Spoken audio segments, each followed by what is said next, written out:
Movie की शुरुआत में हमें पीकॉक आइलैंड के बारे में बताया जाता है, जहाँ के रहने वाले बहुत अय्याशी से रहते थे। यहीं एक गोल्फ क्लब अपने गोल्फ कोर्स की घास को सही रखने के लिए एक जाली और सस्ती बायोटेक कंपनी को बुलाती है, जो अपने केमिकल फर्टिलाइजर्स को पूरी गोल्फ कोर्स में छिड़क देती है। सीन कट हो जाता है। अब हम पीकॉक आइलैंड के रहने वालों से मिलते हैं, जहाँ हम आंड्रे नामी बच्चे को देखते हैं, जो अपनी छोटी बहन एनी के साथ ज्यादातर घर पर अकेला रहता था, क्योंकि उनकी मॉम अपने काम में बिजी रहती थी। दिन भर में उनका ख्याल उनकी बेबी सिटर कैमिला रखती थी, जो उन्हें बहुत पसंद करती थी। आंड्रे इस बात से खुश नहीं था कि उनकी मॉम इतना ज्यादा बिजी रहती है, लेकिन वो कुछ कर भी नहीं सकता था। फिर हम डैन से मिलते हैं, जो कि एक पुलिस ऑफिसर की जॉब करता है। उसकी बेटी पैट्रिशा गोल्फ क्लब में नौकरी करती थी। दोनों आइलैंड का चक्कर लगाने में लगे होते हैं, जहाँ वो गोल्फ क्लब पर आकर देखता है कि क्लब की ग्रास इतनी बर्फबारी होने के बाद भी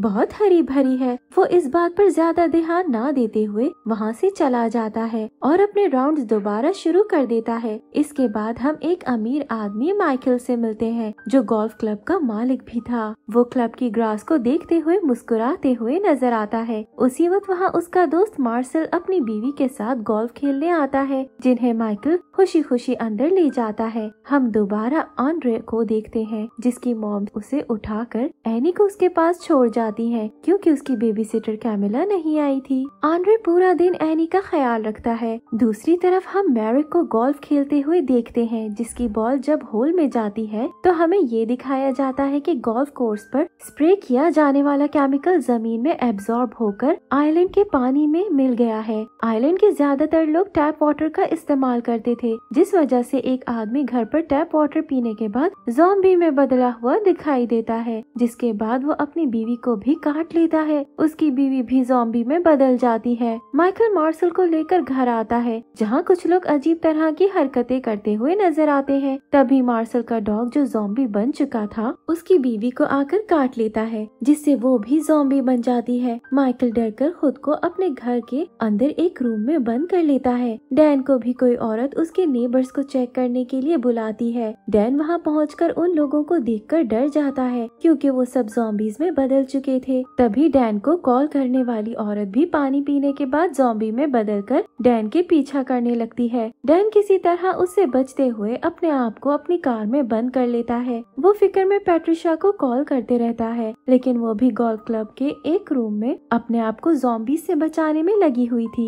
आंड्रे की मॉम जॉब से घर आ जाती है, जहाँ वो वापस आकर पानी पीती है तो फौरन ज़ॉम्बी बन जाती है। वो आंड्रे को देखकर उस पर हमला करने लगती है, जिस वजह से आंड्रे उससे भागता हुआ घर से बाहर रोड पर आ जाता है। उसकी मॉम भी उसका पीछा कर रही होती है। तभी डैन उन्हें अपनी कार से जोर से हिट कर देता है। आंड्रे की मॉम जिंदा होती है, लेकिन उसके दोनों पाँव फ्रैक्चर हो चुके होते हैं, जिस वजह से वो क्रॉल करते हुए उसकी तरफ बढ़ने लगती है। डैन आंड्रे को दूर रहने के लिए भी चिल्लाता है, लेकिन आंड्रे उसकी बात सुने बगैर अपनी मॉम को खींचते हुए घर के बाथरूम में लॉक कर देता है और खुद भी घर के अंदर एनी का ख्याल रखने लगता है। आंड्रे को न्यूज से ये भी पता चल जाता है कि पूरे आइलैंड को क्वारंटीन में बदल दिया गया है। पैट्रिशा आखिर बचने के बाद डैन को कॉल करके अपनी हालत बता देती है, जिसका सुनते ही डैन उसे बचाने के लिए निकल जाता है। पुलिस भी आइलैंड और सिटी के कनेक्शन वाले ब्रिज को तबाह कर देती है, ताकि सिटी बची रहे। ऐसे पीकॉक आइलैंड से बाहर निकलने के रास्ते बंद हो जाते हैं। बॉम्ब ब्लास्ट की वजह से आइलैंड की इलेक्ट्रिसिटी भी चली जाती है, जहां आंड्रे के घर के फोन्स की भी बैटरी डेड हो जाती है। सुबह आंड्रे देखता है कि उसके घर में खाने पीने के लिए कुछ नहीं बचा, जबकि उसे एनी को भी फीड करना था। गहरी सोच में वो अपनी मॉम को खाना देने आता है, जहाँ एनी भी पीछे पीछे उसके साथ बाथरूम में आ जाती है। एनी को देखते ही इनकी मॉम उस पर हमला करने की कोशिश करने लगती है। एनी को बचाने के लिए आंड्रे अपनी मॉम का ध्यान भटकाकर उसे आहिस्ता आहिस्ता एनी से दूर लाउंज में ले आता है, जहाँ उसकी मॉम पर गलती से उनका एलईडी टीवी गिर जाता है और सर फटने की वजह से उनकी डेथ हो जाती है। यहाँ हम आंड्रे की मॉम के खून को ग्रीन कलर में देखते हैं, यानी वायरस की वजह से लोगों का खून भी ग्रीन कलर में बदल बदल जाता है। आंड्रे अपनी मॉम को दोबारा बाथरूम में छोड़ जाता है, जहाँ वो उनकी डेथ से बहुत सैड भी नजर आता है। वो घर से बाहर जाने के आइडिया सोचने लगता है, जिसके बाद वो अपनी बिल्ली को घर के मेन गेट के साथ बांध देता है। वो एनी को भी बेबी कैरियर के जरिए अपने साथ बांध लेता है। इसके बाद वो घर के गेट के पीछे छुपकर गेट खोल देता है। दरवाजे के बाहर मौजूद ज़ॉम्बीज बिल्ली का पीछा करने लगते हैं। ऐसे आंड्रे उनसे बचकर घर से बाहर निकल जाता है, लेकिन बाहर भी बहुत से ज़ॉम्बीज उसका पीछा करने लगते हैं। वो एनी के साथ भागता हुआ एक ग्रोसरी स्टोर के सामने पहुंचता है, जहां चारों तरफ से ज़ॉम्बीज उसके पास भागते हुए आने लगते हैं, जहां पीछे से कोई दरवाजा खोलकर उसे अंदर खींच लेता है। ये आदमी डैन ही था, जो ज़ॉम्बीज से बचकर ग्रोसरी स्टोर के अंदर छुपा हुआ था। उसने स्टोर को भी हर तरफ से पैक कर दिया था। आंड्रेस ग्रोसरी स्टोर में घूमने लगता है, जहाँ के रेफ्रिजरेशन रूम में उसे पैट्रिशा भी दिखती है, जो कि ज़ॉम्बी बन चुकी थी।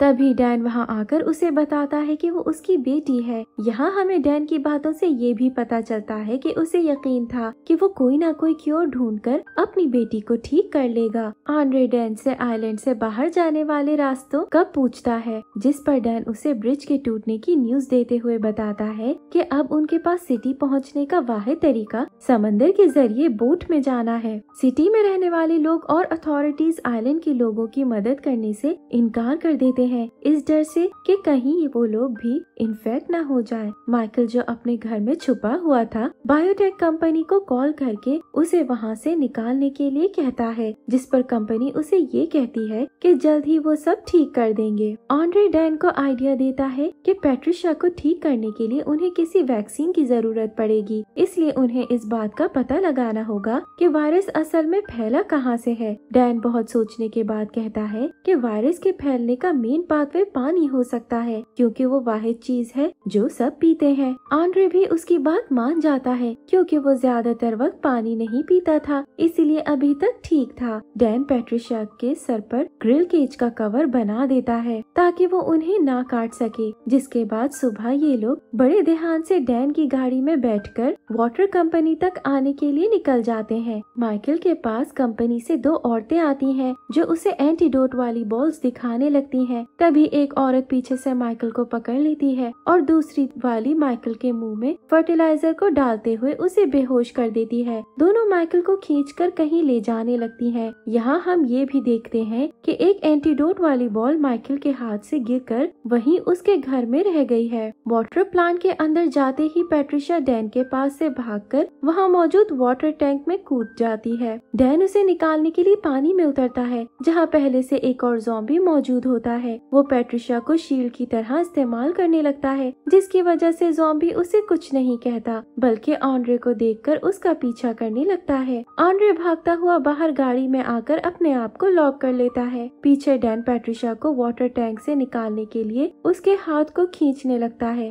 थोड़ी देर में पैट्रिशा का हाथ ही अलग हो जाता है, जिसे देखकर डैन हैरान रह जाता है। वो पैट्रिशा का टूटा हुआ हाथ और पैट्रिशा के साथ बाहर आकर गाड़ी में बैठ जाता है। यहाँ डैन पैट्रिशा की खराब हालत देखकर बहुत गुस्से में नजर आता है। तभी आंड्रे की नजर पैट्रिशा के टूटे हुए हाथ पर पड़ती है, जिस पर ग्रास ग्रो होने लगी थी। वो ये ग्रास डैन को भी दिखाता है, जो ग्रास देखते ही समझ जाता है कि इसका गोल्फ क्लब से कोई लेना देना है, क्योंकि आइलैंड पर वैसी ग्रास सिर्फ गोल्फ क्लब में पाई जाती है। गोल्फ क्लब में कंपनी की औरतें एंटीडोट बॉल्स की मदद से वहाँ की ग्रास में मौजूद सारा इन्फेक्शन खत्म कर देती है। जब डैन वहाँ पहुँचता है तो उसे गोल्फ क्लब लॉक मिलता है। वो किसी गेट से अंदर घुसकर क्लब का दरवाजा खोल लेता है। आंड्रे भी पैट्रिशा और एनी के साथ अंदर आ जाता है। डैन पैट्रिशा को किचन के रेफ्रिजरेटर में लाकर लॉक कर देता है ताकि वो वहाँ सेफ रहे। इसके बाद आंड्रे भी एनी को एक सेफ जगह छोड़ देता है। वो डैन के साथ गोल्फ क्लब में घूमने लगता है, जहाँ ये लोग मार्शल के कुत्ते को देखते हैं, जो सांस तो ले रहा था लेकिन पूरी तरह ग्रास में बदल चुका था। यहाँ इन्हें समझ आता है कि ज़ॉम्बीज मरने के बाद ग्रास में बदल रहे हैं। इतने में आंड्रे को एनी के रोने की आवाज आती है। जब आंड्रे उसके पास पहुँचता है तो उसे वो रूम में नहीं मिलती। एनी क्रॉल करते हुए बाहर मेन हॉल में पहुँच जाती है। दूसरी तरफ डैन को क्लब में घूमते हुए टाइम बॉम्ब मिलते हैं, जिन्हें वो बंद कर देता है। कंपनी वाली औरतों को भी नोटिफिकेशन मिल जाती है कि बॉम्ब रुक चुका है। वो क्लब के अंदर चेक करने आती हैं। हैं तो उन्हें एनी दिखती है, जिसे वो फर्टिलाइजर खिला देती है। ऑन्ड्रे की आने की आवाज सुनकर दोनों छुप जाती हैं। ऑन्ड्रे एनी को उठाकर बाहर निकालने लगता है, तभी दोनों औरतें सामने आकर उसे पकड़ लेती हैं। वो उसे भी फर्टिलाइजर खिलाने की कोशिश करती हैं, लेकिन एनी उनमें से एक को काट लेती है क्योंकि एनी भी ज़ॉम्बी बन चुकी थी। पीछे से डैन, जो कि किसी वजह से ज़ॉम्बी बन चुका था, उन लोगों पर हमला करने की कोशिश करता है, लेकिन सही वाली औरत डैन से लड़ने लगती है। ऑन्ड्रे ये देखते हुए आहिस्ता से पीछे जाने लगता है कि एंटीडोट वाला बॉल जो माइकल के हाथ से गिरा था, ऑन्ड्रे के पाँव के नीचे आकर टूट जाता है। बॉल के टूटते हुए ऑन्ड्रे से एंटीडोट वाली गैस चारों तरफ फैलने लगती है। तभी डैन ऑन्ड्रे के पास बढ़ने लगता है, लेकिन अचानक एंटीडोट की वजह से रुक जाता है। वो होश में नहीं आया होता, लेकिन उसकी बॉडी में चेंजेस शुरू हो जाती हैं।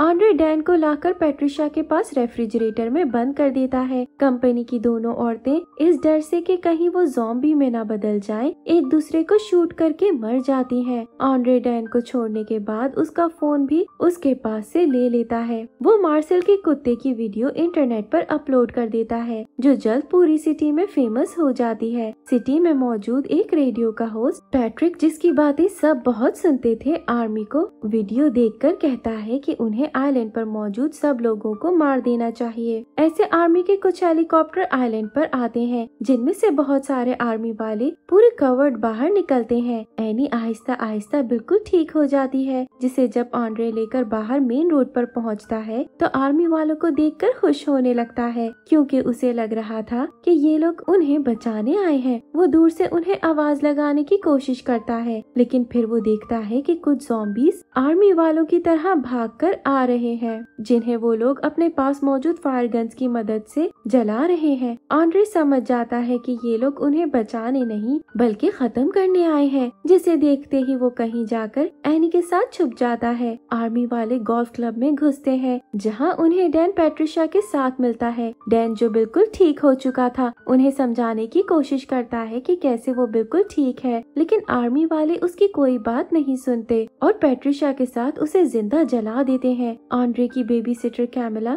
जो सिटी में रहती थी, सब न्यूज देखकर इन लोगों के लिए बहुत परेशान नजर आती है, जिस वजह से वो फौरन एक बोट लेकर आइलैंड के समंदर के किनारे पहुंचती है। ऑन्ड्रे को डैन की बात याद थी कि कैसे आइलैंड से बाहर निकलने का अब वाहिद तरीका समंदर से है, जिस वजह से वो चलते हुए समंदर किनारे पहुंच जाता है। जब उसकी नजर कैमिला पर पड़ती है तो वो खुशी से उसे गले लगा लेता है। कैमिला इन्हें लेकर बोट में सिटी जाने के लिए निकल जाती है। ऑन्ड्रे अपने बैग को चेक करता है, जिसमें से उसे पैट्रिशा का हाथ मिलता है। वो उसे वहीं समंदर में फेंक देता है, जहां हम देखते हैं कि एक मछली आकर पैट्रिशा के हाथ को खाना शुरू हो गई है। वो मछली भी थोड़ी देर में इन्फेक्टेड हो जाती है, जिससे हमें समझ आता है कि जल्द ही इन्फेक्शन पूरे समंदर में फैलने वाला था। इस सस्पेंस से भरी एंडिंग के साथ ये मूवी यहीं एंड हो जाती है। Thank you for watching.